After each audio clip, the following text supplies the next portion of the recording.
हे hi everyone, आप सबका बहुत बहुत स्वागत है आपकी इस छोटी सी और प्यारी सी क्लास में, जिसमें आज हम रेलवे स्पेशल के लिए जो एसआई मात्रक आपसे पूछे जाते हैं, स्पेशली ये फिजिक्स से रिलेटेड आपका टॉपिक है। और फिजिक्स रेलवे में स्पेशली एएलपी में बहुत ज़्यादा आपका पूछा जाता है बच्चा, ठीक है। जैसे साइंस बोलते हैं ना कि साइंस आएगा, साइंस में सबसे नंबर 1 पर आपका फिजिक्स से सबसे ज़्यादा क्वेश्चन आते हैं, थियोरटिकल क्वेश्चन भी आते हैं कि आपको सोल्व करने होते हैं। लेकिन एसआई मात्रक से भी आपके यानी कि यूनिट से भी क्वेश्चन आपका एक 110% आता है। तो चलिए आज कुछ फेमस और जो प्रीवियस ईयर में पूछे गए हैं रेलवे के अंदर कुछ ऐसे एसआई मात्रक देखते हैं। और लेट्स सी, आप मुझे ये भी बताइएगा कि आपको सारे के सारे क्वेश्चन, जितने भी इसमें क्वेश्चंस होंगे, वो आपको अच्छे से आते हैं, या एक आधा क्वेश्चन आपको ऐसा लगा कि अच्छा ये रेलवे ने पूछा लेकिन ये मुझे नहीं आता। कमेंट में जरूर बताना। और आपको किस टॉपिक पर 10 मिनट्स हो चाहिए ये भी बताना। चलिए बिना आपका वक्त जाया करे शुरू करते अपने पहले सवाल से। आपके सामने पहला सवाल क्या है? विद्युत ऊर्जा की एक व्यावसायिक इकाई डैश जूल के बराबर होती है। तो बच्चा सबको पता है कि ये 3.6 इंटू 10⁶ के आपके इक्वल होती है। पहला सवाल आपका डी ऑप्शन सही रहेगा। नेक्स्ट सवाल आपके सामने क्या है? आवर्धन की इकाई क्या होती है, यानी कि मैग्निफिकेशन। बच्चा मैग्निफिकेशन की कोई इकाई नहीं, यानी कोई यूनिट नहीं होती, ये हाइट का एक तरह से रेशियो होता है। मैंने आपके लिए यहाँ पर फॉर्मूला भी रखा है, मैग्निफिकेशन हाइट ऑफ इमेज और हाइट ऑफ ऑब्जेक्ट। अब आपको यहाँ पर एक होमवर्क क्वेश्चन बनाना है और इससे अलग कुछ नहीं पूछूंगी। ये जो मैग्निफिकेशन है ये आपका पॉजिटिव यानी कि धनात्मक उत्तल लेंस में होता है या अवतल लेंस में होता है? जल्दी से आंसर करिए, जल्दी से आंसर करिए। मतलब होता दोनों में है, लेकिन एक में आपका ऋणात्मक भी होता है और धनात्मक भी होता है, लेकिन एक लेंस में ये केवल और केवल धनात्मक होता है। जल्दी से आंसर करिए। अगला सवाल, 37 डिग्री सेल्सियस तापमान किसके बराबर होती है? 98.6 फारेनहाइट कहाँ लिखा है? ऑप्शन नंबर बी में लिखा हुआ है। इनमें से कौन सी इकाई एसआई इकाई नहीं है? तो ओम भी है, एम्पियर भी है, न्यूटन भी है, कैलोरी। बच्चा कैलोरी है, ठीक है। डी ऑप्शन आपका ये एसआई मात्रक नहीं होता है, एसआई यूनिट नहीं होता है। विद्युत प्रतिरोध का मात्रक इनमें से क्या होता है? तो बच्चा ओम होता है ना। त्वरण का मात्रक इनमें से कौन सा होता है? तो त्वरण यानी कि एक्सीलरेशन आपका मीटर पर सेकंड स्क्वायर होता है। लंबाई का मात्रक आपका यहाँ पर हमेशा मीटर होगा। इनमें से किस इकाई का उपयोग किसी पदार्थ की मात्रा को मापने के लिए? बच्चा मोल में, ठीक है। आगे, इनमें से किस उपकरण का उपयोग अपेक्षाकृत उच्च तापमान, बच्चा हाई टेम्परेचर को मापने के लिए आपका पायरोमीटर का यूज करते हैं? ऑप्शन नंबर सी में पायरोमीटर लिखा हुआ है। 14 किलोग्राम द्रव्यमान यानी कि मास और मीटर पर सेकंड यानी कि वेग, वस्तु का संवेग कितना होगा? इन दोनों की गुणा कर देनी है और दोनों की गुणा करके बच्चा आपका जो आंसर आएगा, इनमें से तो कुछ नहीं आ सकता, 392 किलोग्राम मीटर पर सेकंड आएगा।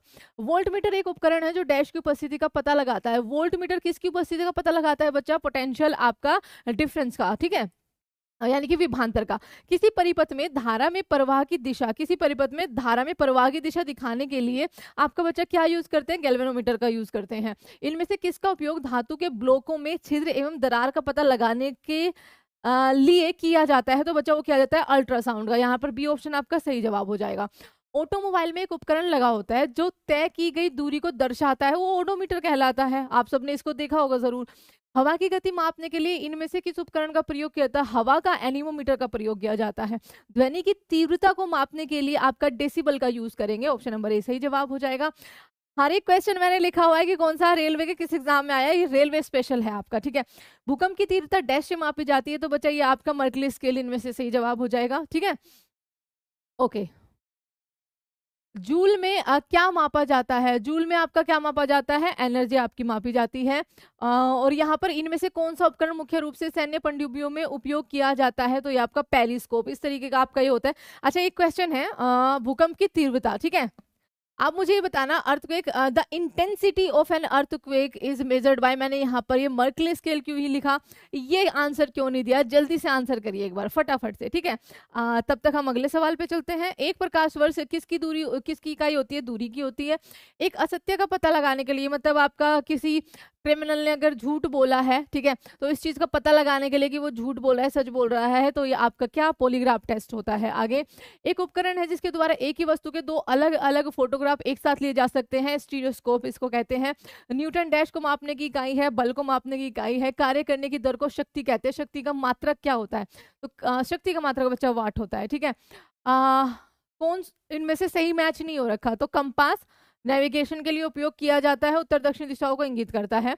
साइक्लोट्रॉन छोटे परिमाण वाले चक्रवाती को मापता है। एक्टिनोमीटर विकिरण की तीव्रता को मापता है। इलेक्ट्रोस्कोप विद्युत आवेश की उपस्थिति का पता चलाता है।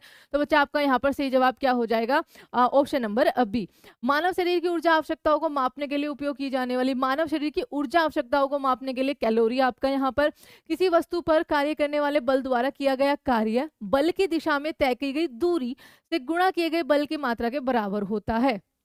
आपका कार्य का मात्रक इनमें से कौन सा नहीं है? किलोग्राम मीटर पर सेकंड स्क्वायर। ठीक है, ये आपका यहाँ पर सही जवाब हो जाएगा, केजी मीटर न्यूटन मीटर और जूल। चलिए, रेडियो धर्मिता की एसआई इकाई आपकी क्या होती है? तो रेडियो धर्मिता की बच्चा आपका यहाँ पर क्या होती है? रेडियो धर्मिता की क्यूरी। ठीक है, यहाँ पर ये सही जवाब हो जाएगा। एसआई इकाई आपके बेकेरल होगी। ठीक है, एसआई इकाई क्या होगी आपकी? बेकेरल होगी। अगला, ओजोन परत की मोटाई किस में मापी जाती है? तो आपका डोसबन इकाई में मापी जाती है। किसी वस्तु पर विद्युत आवेश की उपस्थिति की पहचान करने के लिए किस उपकरण का विद्युत आवेश के लिए बच्चा? इलेक्ट्रोस्कोप। ठीक है, आगे, केल्विन पैमाने पर किए गए ताप को सेल्सियस पैमाने में बदलने के लिए आपको दिए गए तापमान में कितना घटाना होगा? 273 आपको क्या करना होता है? माइनस करना होता है। नेक्स्ट, किसी परिपथ में बहने वाली धारा को मापने के लिए आपका एमीटर को कैसे जोड़ा जाता है? सीरीज वाइज बच्चा जोड़ा जाता है उसको। ठीक है, यहाँ पर आपका ए ऑप्शन सही होगा। थ्रस्ट का एसआई मात्रक क्या होता है? तो थ्रस्ट एक तरह से जो सरफेस होता है उस पर लंबवत जो बल लगता है बच्चा, मोस्टली छोटे सरफेसेस पे, वो होता है, इसका कोई मात्रक आपका न्यूटन होता है। ठीक है, ऑब्वियसली बल का मात्रक न्यूटन होता है। ठीक है, त्वरण वेग का एसआई मात्रक क्या होता है? मीटर प्रति सेकंड स्क्वायर। ठीक है, मीटर प्रति सेकंड आपका सही जवाब होगा। सापेक्ष घनत्व का कोई मात्रक नहीं होता है। किसी वस्तु के आवेशवाहक होने अथवा नहीं होने का पता लगाने के लिए किस उपकरण का उपयोग किया जाता है? आवेश वाहक होने के लिए बच्चा इलेक्ट्रोस्कोप। अब ये रिपीट भी हो गया क्वेश्चन। द्रव के सापेक्ष घनत्व को मापने के लिए उपकरण का उपयोग किया जाता है। द्रव के सापेक्ष घनत्व को हाइड्रोमीटर यहाँ पर। ठीक है, विकिरण की मापने के लिए किस उपकरण का उपयोग जो है वो किया जाता है? गीगर मुलर काउंटर का उपयोग किया जाता है। वोट या स्टेरेडियन, ये बहुत पढ़ते थे। डैश की इकाई आपकी है, तो ये किसकी इकाई हो जाएगी बच्चा? रेडिएशन इंटेंसिटी यानी कि विकिरण तीव्रता की इकाई हो जाएगी। निम्नलिखित में से कौन सी भौतिक राशि कार्य की दर कहलाती है? तो इनमें से सही जवाब हो जाएगा पावर कहलाती है। 1 वोट इजगल्स टू आपका क्या हो जाएगा? 1 वोट हो जाएगा आपका 1 जूल प्रति सेकंड, 1 मीटर प्रति सेकंड, 1 पास्कल। तो आपका यहाँ पर सही जवाब हो जाएगा 1 जूल प्रति सेकंड। 1 नैनोमीटर क्या है? तो 10⁻⁹ के इक्वल होता है। विद्युत प्रवाह की अंतरराष्ट्रीय मानक इकाई आपकी एम्पियर कही जाती है। शक्ति की इकाई को आपका क्या कहा जाता है? तो शक्ति की इकाई को आपका वाट कहा जाता है। इनमें से किस इकाई ऊर्जा की इकाई के समान है? इनमें से किसकी इकाई ऊर्जा की इकाई के समान है? कार्य की होती है। शक्ति का सूत्र क्या होता है? तो कार्य बटे समय बच्चा आपका यहाँ पर। इनमें से कौन सी एक अदिश राशि है? अदिश राशि इनमें से बल, वेग, संवेग नहीं, द्रव्यमान होगी। एक स्वतंत्र रूप से निलंबित चुंबक हमेशा उत्तर और दक्षिण दिशा में ही आपकी क्या करती है? संचित की जाती है। रॉकेट किसके संरक्षण के सिद्धांत पर कार्य करता है? तो मोमेंटम के सिद्धांत पर कार्य करता है। भारत सरकार के दूरसंचार विभाग ने अधिकतम SAR मूल्य के रूप में डैश वाट पर केजी वाले मोबाइल हैंडसेट के निर्माण की अनुमति दी है? 1.6। ये क्वेश्चन बहुत ज्यादा अच्छा है आपका। And please subscribe our channel dear. आपको इसको शेयर भी करना है। और अगर किसी क्वेश्चन में आपको कोई भी कंफ्यूज है, मैंने 2 आपसे क्वेश्चन पूछे हैं, एक का मैंने रीजन पूछा है और एक मैंने आपसे क्वेश्चन पूछा है। ठीक है, तो आपको इसका कॉमेंट बॉक्स में आंसर करना है। अगर क्वेश्चन ध्यान नहीं है तो दोबारा से आप वीडियो देख सकते हैं। तो ये थी आपकी video. Thank you so much everyone. ऐसे ही साइंस के टॉपिक रेलवे के एग्जाम के लिए आपके लिए आते रहेंगे एंड SSC के लिए भी स्पेशली 10 मिनट शो आपका रिवीजन बेहतरीन करता है बस। और आई होप कि आपने सारे क्वेश्चंस का जवाब अच्छे से दिया होगा। Thank you so much everyone. Take care and bye bye. मिलते हैं एक अलग से 10 मिनट टॉपिक में।